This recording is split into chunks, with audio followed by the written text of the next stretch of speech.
நேரம் அவர் கரூர் போகிறதுல பார்த்தீங்கன்னா ஒரு மிகப்பெரிய சிக்கல்கள்லாம் இருக்குது. நம்ம மேலோட்டமாக எங்கேயோ உட்காந்துக்கிட்டு இவர் ஏன் இன்னும் போகலை, இவர் போகலைன்னா அரசியலுக்கு லாயக்கில்லை அப்படின்லாம் நம்ம பேசிக்கிட்டு இருக்கோம். ஆனால் இந்த விவகாரத்தை வந்து நீங்கள் விஜய் இருக்கிற இடத்துலேருந்து பார்த்தீங்கன்னா தான் பல உண்மைகள் நமக்கே தெரிய வரும். நான் கூட ஒரு தகவல் கேள்விப்பட்டேன், அது எந்த அளவுக்கு உண்மைன்னு தெரியல. ஆனால் அப்படி இருப்பதற்கு வாய்ப்பு இருக்குது.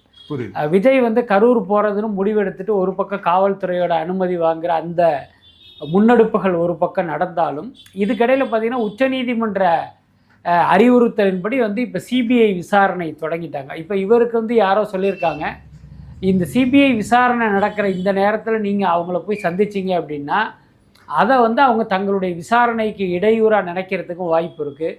இன்னும் சொல்ல போனால் உங்கள் மேலே அவங்க கோபப்படவும் வாய்ப்பு இருக்குது. அதனால் நீங்கள் கரூர் போகிறதா என்ன அப்படிங்கிறத சிபிஐ அதிகாரிகள்கிட்ட ஒருத்தரை கன்ஃபார்ம் பண்ணிங்கிற மாதிரி சொல்லியிருக்காங்க. அதன்படி